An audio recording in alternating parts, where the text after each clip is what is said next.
Hello, welcome to True Hoop with me, Jarod, Hector, and Coach David Thorpe. How are you, sir?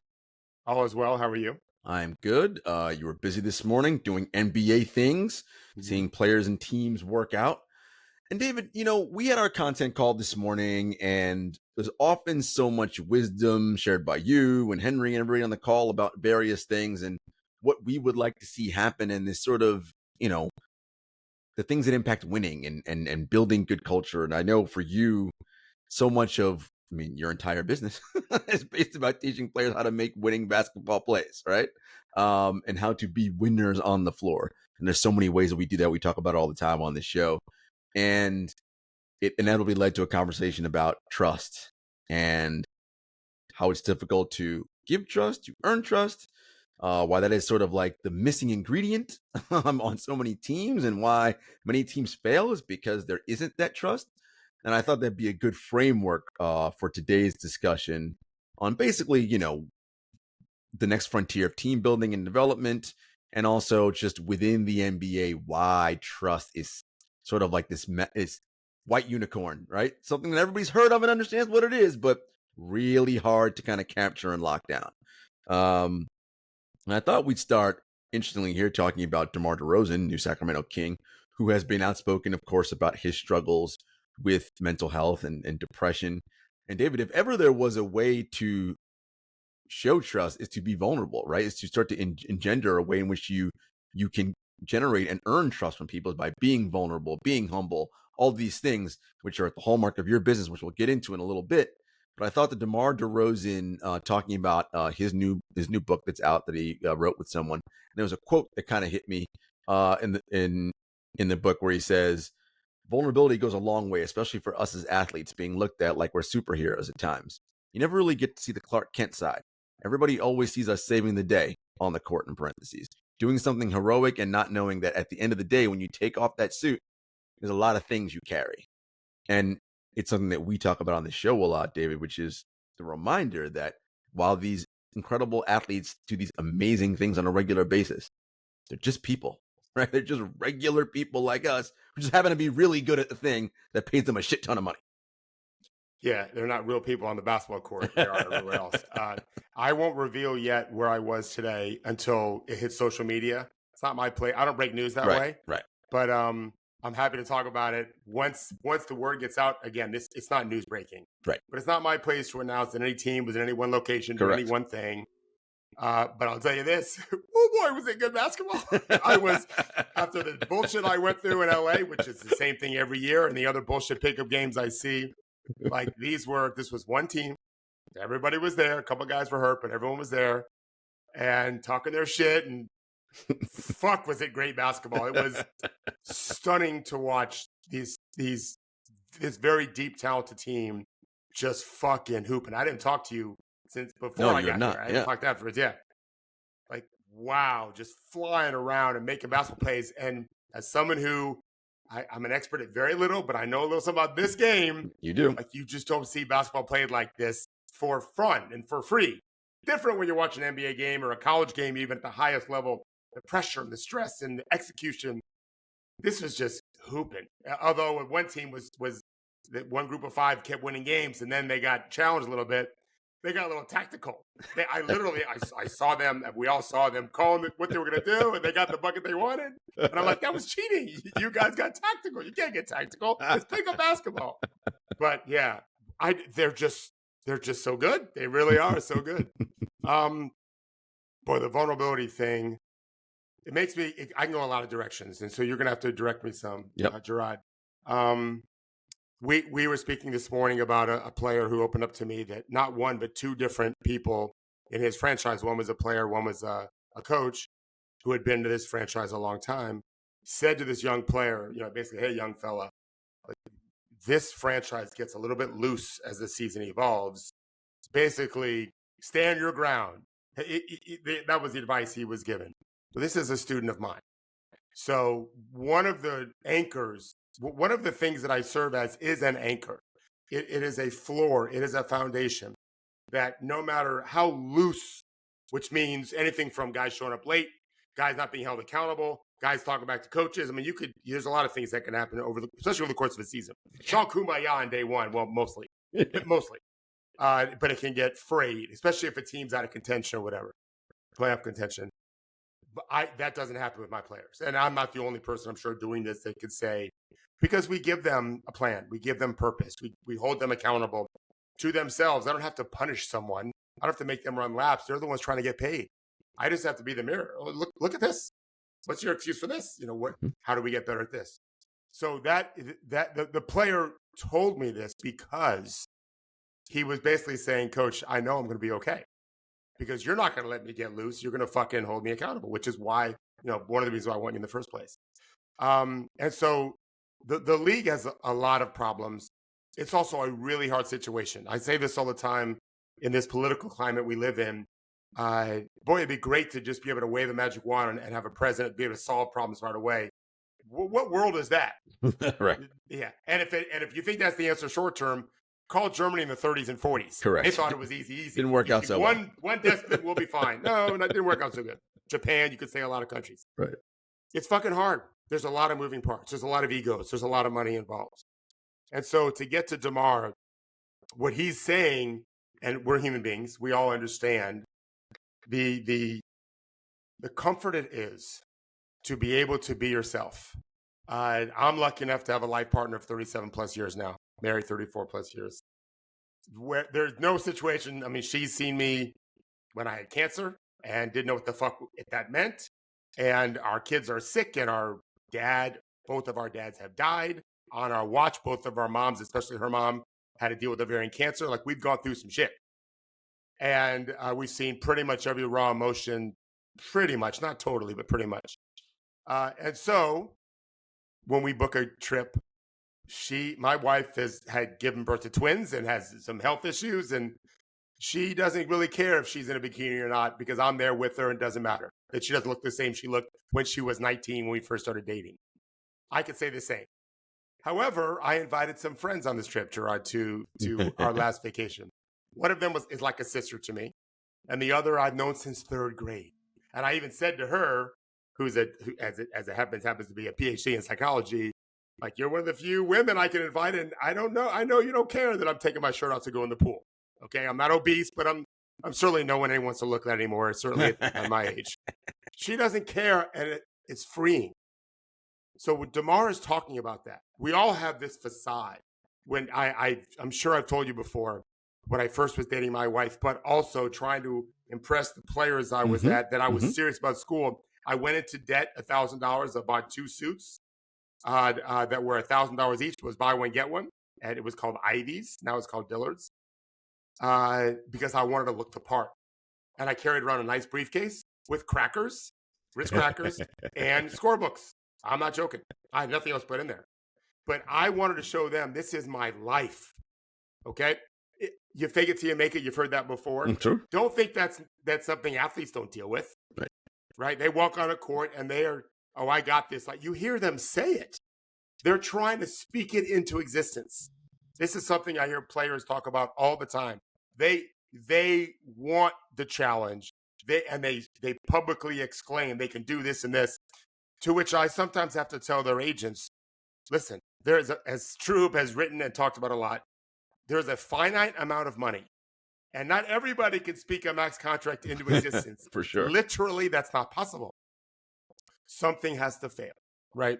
So the challenge that I think you're trying to get to in bringing this up in the first place is, how do we create an environment where that false bravado doesn't even have to show itself?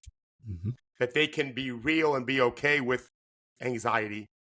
Like when my wife told me today at 3 a.m, she woke up worried about climate change. I don't know why. I don't understand. We're not worried about it today or tomorrow where I live. She's 55 and she's worried about climate change, and I'm her husband, and it doesn't make her a bad person. That's easy. What about admitting, oh, like, fuck, I don't think I can make this shot ever. Like, I can't make a shot.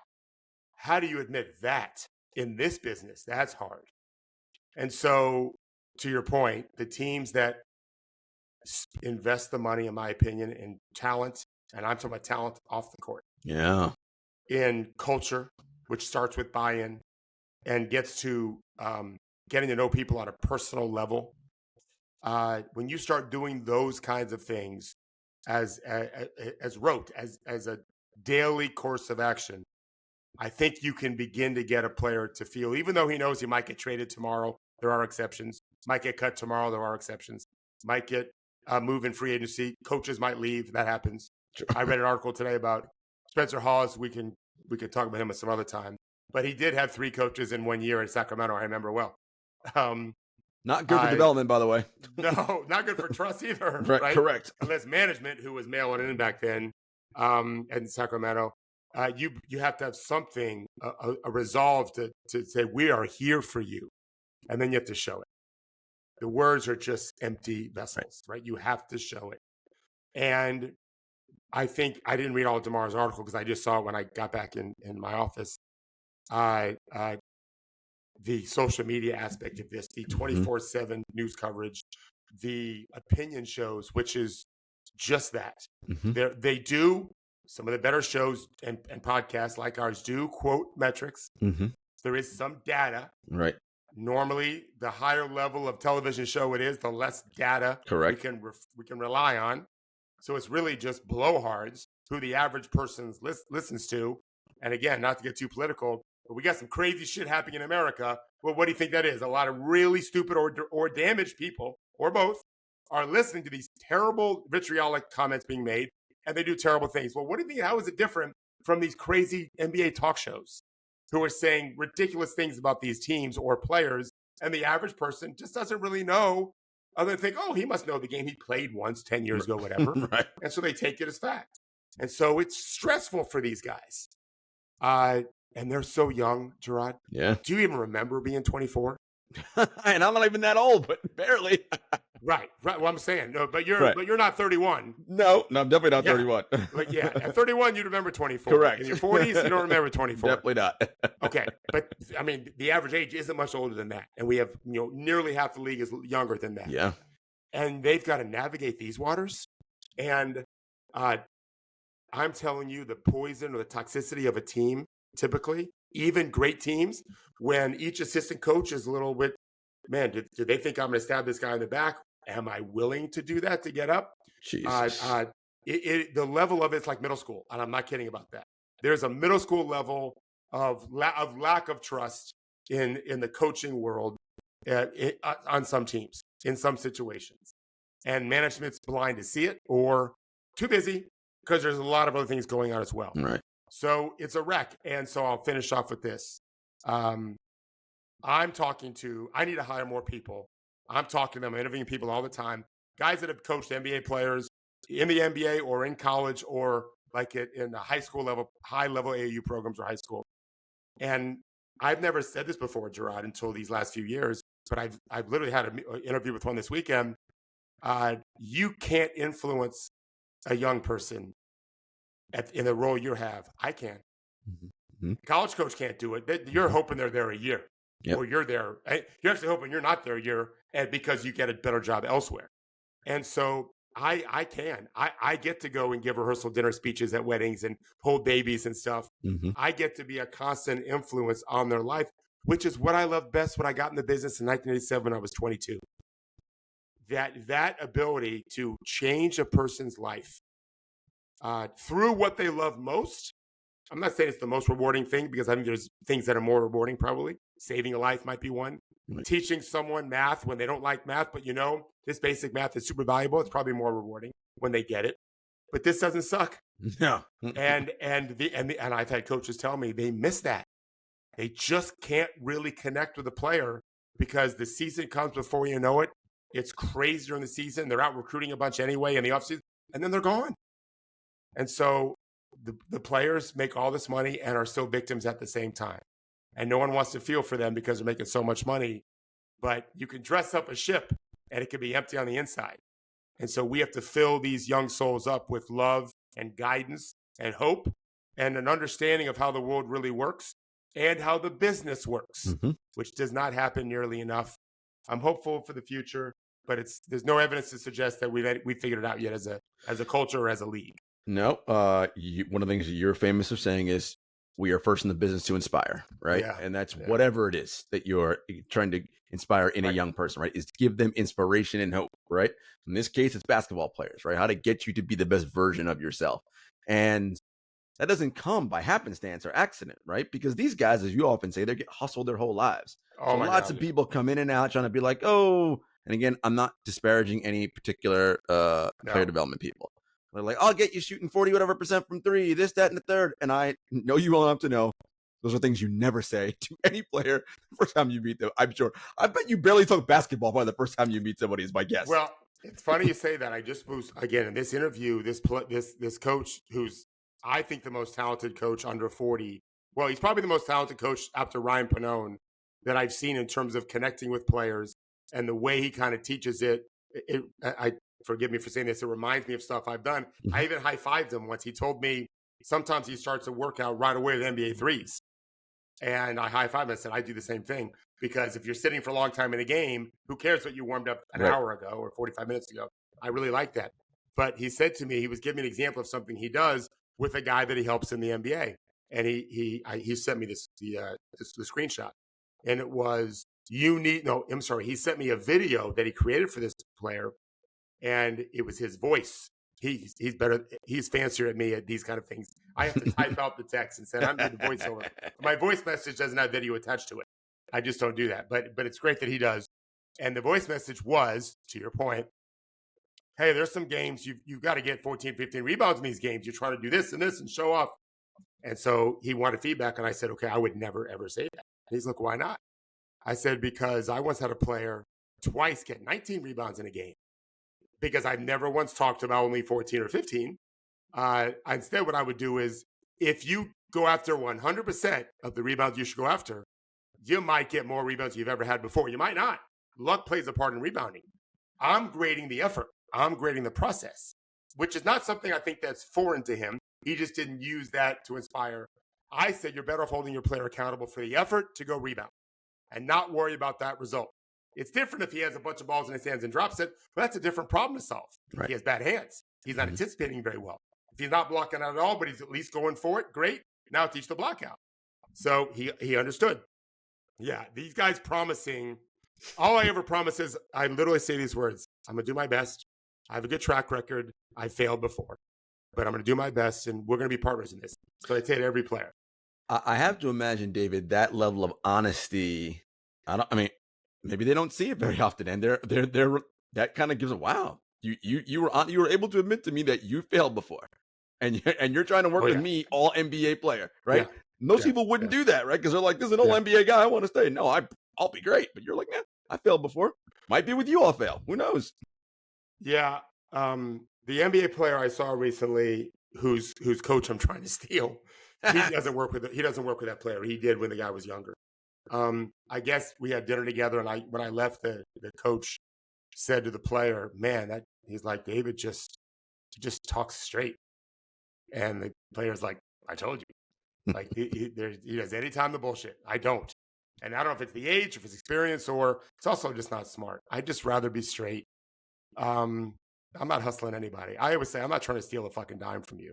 this is what I charge, and this is what we do. This is what I expect. And if you don't think those things can work for you, we shouldn't work together. We can still be friends. I don't think I've invented that for sure. I think some coaches are really good at being straight, but I'm telling you, in the NBA, they tend to be careful with that because they turn that player off, they're fired. Yeah. Yeah. And one of the reasons why I started this business in the 90s is I was afraid that I'd fail one year recruiting college players, or one of my players would steal a laptop or something. Back then, I forget if it was laptop or PC that I said. I've given this quote before, or accused of that, and now they're going to fire the guy that recruited him. And the idea of one revenue stream scared the hell out of me. I just had no faith in that. You can call it an entrepreneurial spirit. I don't call it that. I just call it lack of trust in the system, you know what I mean? Or in people to keep me employed if I mess up with someone else. So I'd rather have multiple streams. And when great players like Hall of Fame first-timers, one in particular, asked if I would just basically travel with them because their agent said, this is the one guy that can help you do the things you want to do better. I said, I'd be insane unless you put like $3 million in equity somewhere in a trust Right. that Right. I can get access to if you let me go. Because if you let me go in midseason, I'm screwed. Yeah. I can't live that way. It's not a business. Can't depend on one client. So yeah, I think straight talk is really important. I think the players that do that well with each other are Mm. really valuable. The guys, Mhm. like, I'm sure it's what Udonis was so good at in Miami, among other Mhm. things, is Mhm. he just kept it very, very real, very direct. Because as we said, they've been hustled and they know it. Sometimes there's no option because everything's a hustle. So it's not like I can just ignore the hustlers. That means I'm ignoring everybody, right? But when you find the guy that's telling you, or the girl that's telling you the truth, Right. it's the same thing, by the way, when it comes to dating. If they don't have someone by the time they're a famous NBA player, how can they not wonder? How can they not True. wonder? It's true. Yeah, it's a factor. All right, folks, we'll be back after a brief commercial break. All right, David, continuing on this theme. So we talked about, to open the show, trust and how that's a difficult thing. There's so many moving parts within an NBA organization, right? Ownership, front office staff, the coaching side of it, and the communication between those parties sometimes, in some cases, not there.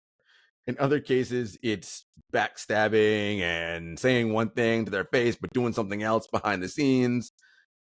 And you got all that over the course of an 82 game season. Like, it just seems like there's a lot to deal with. So if you're a coach, right? I mean, and you're someone who's so used to the micromanaging, the day to day, and having control of various things, but you seemingly can't control all that, right? What do you focus on if you're an NBA head coach when you're in these kind of turmoil situations and you're trying to figure out, how do I get this team best to move forward? I think the most successful guys spend a lot of time worried about the strategy they're going to employ and the process of implementing that strategy with their assistant coaches, with their own delivery and methodologies with the players. And they trust that, and they tell the players, we just do it this way, we'll be successful. And then they just have to hope that the guys don't have so many other voices in their ears that they end up straying off course. Because then their only solution is, well, I'm just going to take him out of the rotation, right? He might get another chance. In fact, very often you do. We've mentioned this on the show recently. You and I both like Jalen Smith. Mm-hmm. The way he shot the ball last year, he's still young. He just really bad in game one against the Bucks in the playoffs, and we didn't see him again. He was out of the rotation. Yeah. Now, that was playoff, not regular season. You tend to get better chance regular season. But I think the coaches feel like, I'm going to lay out the plan, the groundwork, and hopefully they'll do it. It's hard to hold these players accountable fully. They're grown men.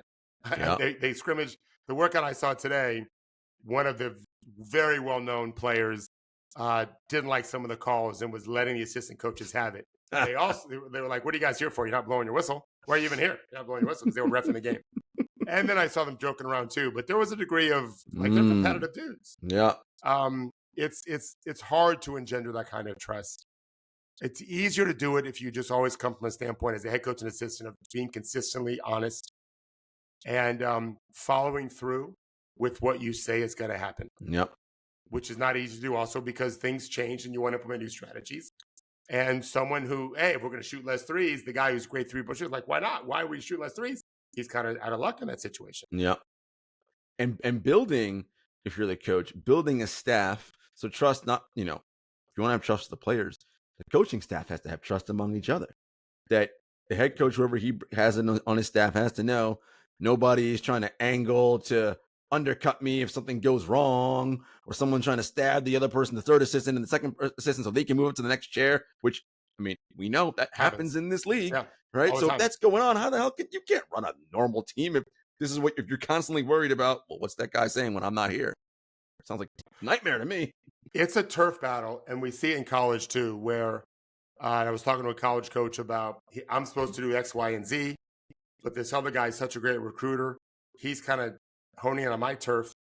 And I told the head coach, don't do a thing because he's more important than I am. He's the best recruiter in our staff. And that guy probably knows it. And maybe he feels like I'm better at this other stuff too, when maybe clearly he isn't. And so luckily, the person who told me this recognizes I'm not going to do any good by fighting back.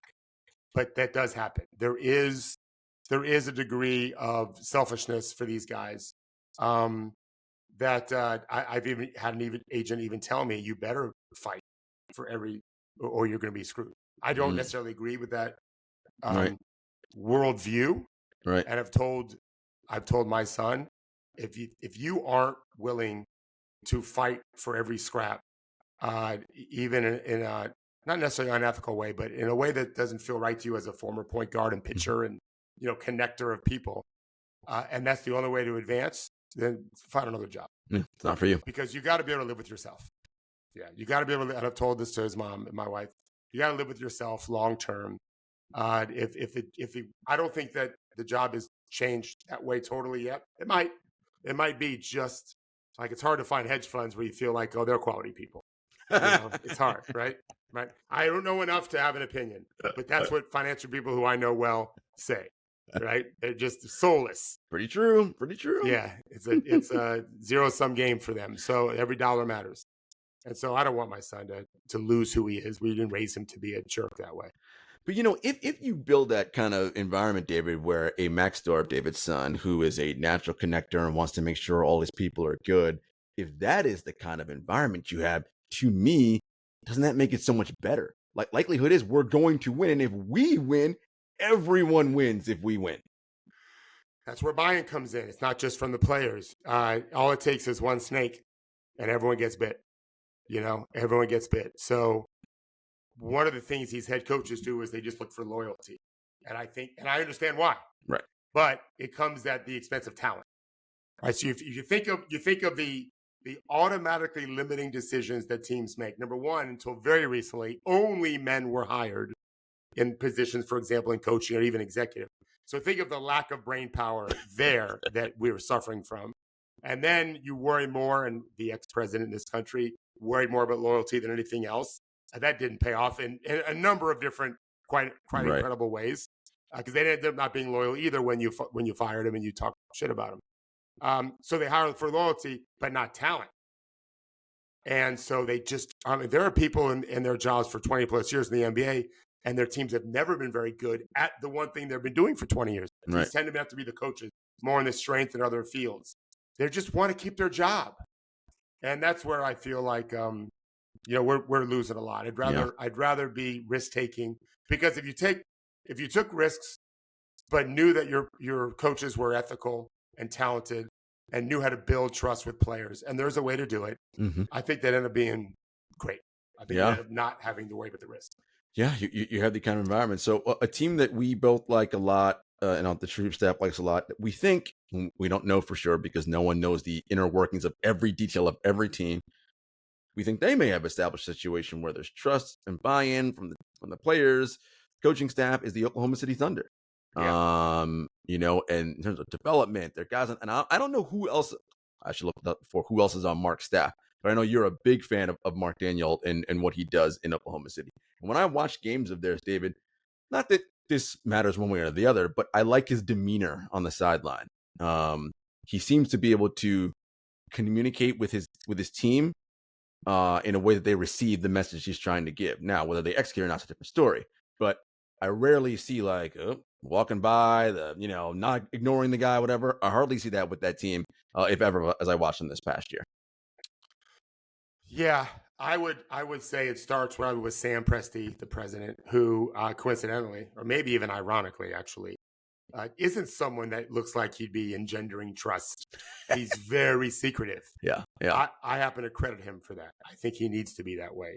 These are state secrets. As much as everyone should be doing it, they're not. So don't show them the blueprint. They're your enemy. Mm-hmm. They heavily invest into their players. They have a methodology on the court. There's certain phrases they use in teaching the game. They try to keep consistent. Clearly, they sold Shea on something that he bought, and it paid off last year. If they never make the finals, and they're constantly a 1 and 2 seed for 7-8 years, that's to me a grand slam home run. Mm-hmm. It just isn't winning the World Series, right? But to do what they've done repeatedly would be impressive. It's not like OKC invented the game. It's not a free agent magnet either. That city or that state or that part of the country even. Yeah, for sure. It just isn't. There's the players I've talked to in that situation uh, going back years, loved it. Just felt valued, felt safe. Their families felt comfortable.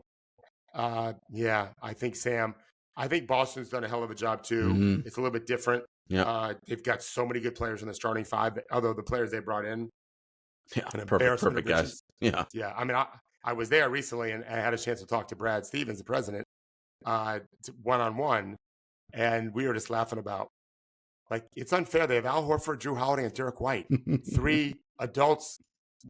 Teams are looking to have 1 adult. They have 3 who are really good. 2 of them, especially, still very, very good. Al Horford has been very good for a long time. Right. It's unfair. And Tatum and Brown are the non-adults. Come on. Yeah, I think right. they're pretty mature. Yeah. I mean, both have proven to be intelligent, Yeah. thoughtful men. Yep. Yep. That's not an accident that they blew everyone out last year, and lost 1 game in their last 2 series and won 67 games. They won the East, I think, by 14. Yeah. I think was it who was the 2 seed at 53? The Knicks at 53, maybe? Yeah. Come on. So, yeah, 3 adults plus those 2 incredible players. That's pretty good. That helps. So I think those 2, I don't know. I think Golden State had something for a while. Things have kind of broken down. New management. Well, new owners. You would say things broken down when the tape leaked of Draymond punching Jordan Poole in the face. Yeah, that's true. Right? Yeah. Like, that's not great. Right. It's hard, especially, I mean, they had won how many rings with him at that point, and this is the challenge. I'm hopeful for Golden State to kind of surprise all of us, which would tell us something about what Steve Kerr has done culture-wise, whatever. But yeah, it's just not. But there's not many others that I can see right now, and our players suffer from it when these franchises don't build that. It prevents very often the player from getting to where he can get. One of the things I remember reading about what Sam Presti and Oklahoma City, the Thunder, they do with their players. I don't know if they still do it, but when a player was new to the organization, part of it is they do the whole go to the Oklahoma City bombing site as a team, and they go toward and understand the history of what it means to play for this city and all the. I'm like, wow, that's kind of like. I mean, it seems like an innocuous throwaway thing, but I'm like, no, like they're trying to bring you into something and make you a fabric of this group. And some stay, some leave, whatever, but that matters, I think, right? And sort of like being something tangible. It's like touching a feeling. Okay, I did not expect you to say that. I had forgotten that, and I love that. What I know that they do is they have like spa days where they bring in every top. Okay, and then they have change the code days. You can't come in. Right. Like, I know your craziness is going to make you want to shoot 500 shots today. Right. And we played 7 games in 11 days. Right. No. Right. We're changing the codes. I love that. What you just said is great too. And it's what I think is missing from our sport going back when I first started. In college, you used to always, John Thompson. I was a huge John Thompson fan. I didn't like the Big East. I respected it. I was an SEC boy. Yeah. And my players went all over the place. But I thought Coach Thompson did it. I think he knew I get a chance to be these boys' dads for, back then it was often 4 years. 4 years. Mm-hmm. And I can help them be better men, more thoughtful, more worldly men. It's one of my favorite things about our sport. I coached a player who, when his guardian died, and I had to go pick him up from the most disgusting, the tiny little home I've ever seen in terms of rats in the kitchen, everywhere else. This player played in like 12 countries in his pro career. I had him in high school for 4 years.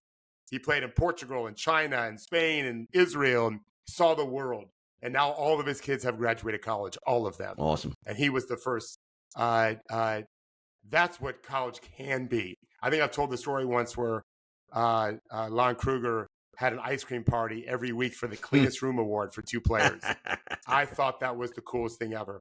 And when my player won it the first time, this was the player that had the rats in his room. And he was not someone that kept a clean room. I know because I used to take him to camps every week. And so I know what that camp dorm room looked like after 5 days. It was like a hurricane hit. And to win that award and to know what he's accomplished as a dad, whatever, very meaningful to me. And I think those coaches valued it. It's harder for them to do that now. Yeah. There's still pockets of it here and there. Right. But it's just hard. And so I've always thought NBA teams, someone should be in charge of culture. I mean, off the court culture. Yep. So here's the place where we're going. Here's 5 places of interest that players we've had in the past have talked about. Because you can go on any Yep. It's phone and do it. They won't necessarily. Right. So time it up. Say, hey guys, we're going to practice from this time or this time.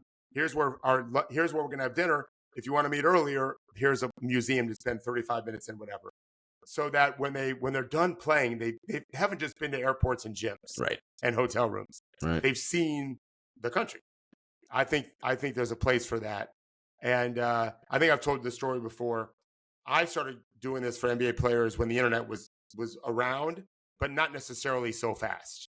Dial tone was something in the late 90s when I had European players. By the time I was coaching NBA guys, I think we had faster service.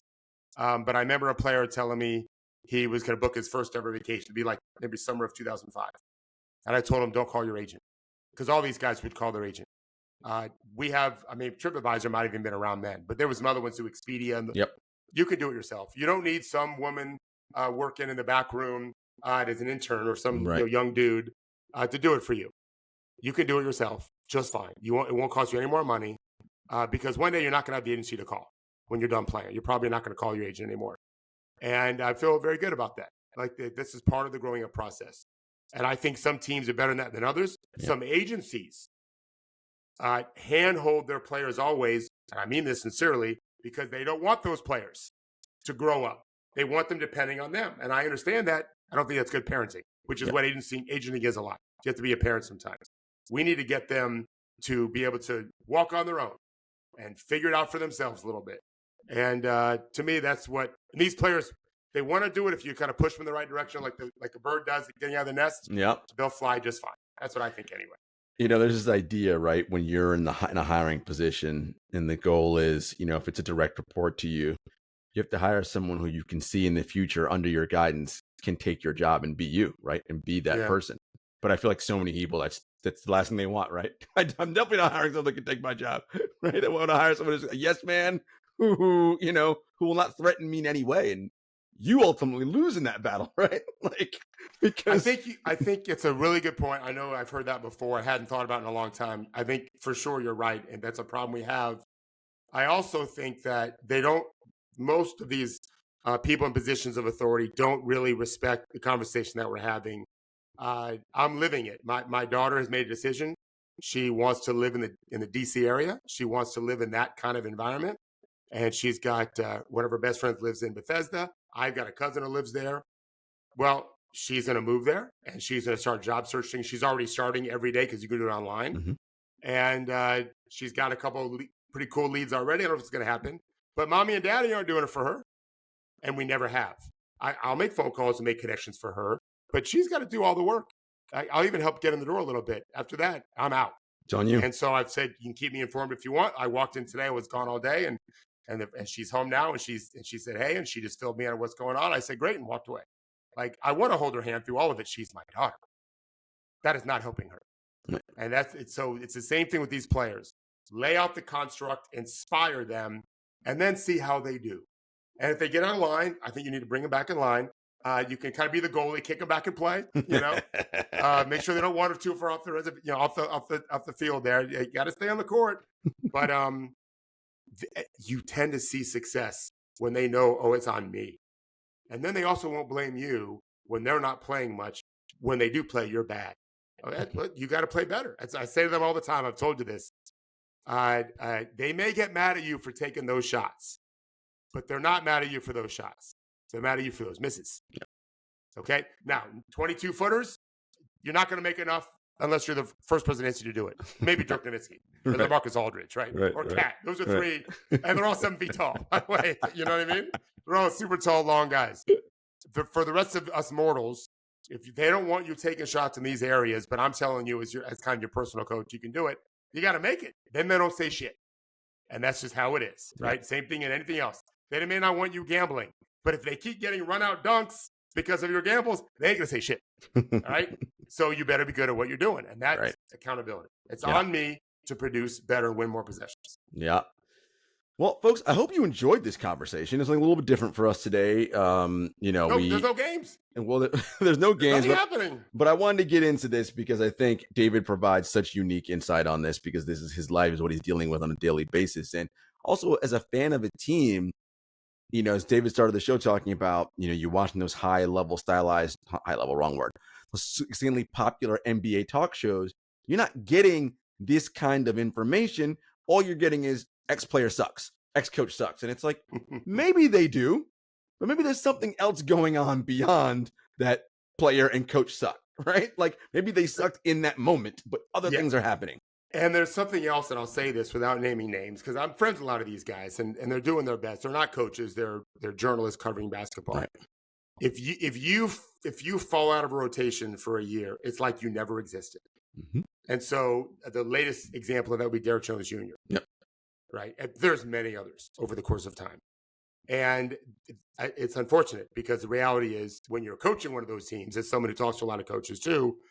Man, this guy didn't have a very good year last year. Hadn't played for the last couple of years, but boy, he's really made some growth, and we think we can use him. And then all of a sudden, everyone's talking about that person, but you weren't before. Mm-hmm. It's as if he didn't exist. He died. Yep. You're only talking about the new guys coming in, which is why they have the draft to begin with. You're giving false hope. Yep. I heard some guy on a big show talking about some 20-year-old rookie. Maybe he's going to be the answer. When? Chet. He wasn't even really a rookie. Right. Like Wemby, okay. Right. LeBron. He wasn't about Wemby. Right. Very few rookies. Very few. Very few. And no, that's what the owners want you to hope. They want you to give that false hope of, hey, we're going to be a top 5 pick when you get this guy. So early in the season, our fans will be excited to come to games when in reality, that guy's years away. Yeah. It's just not the truth. I'd rather just stick with the truth. Stick with the truth, folks. All right. We will see you later on this week. Take care.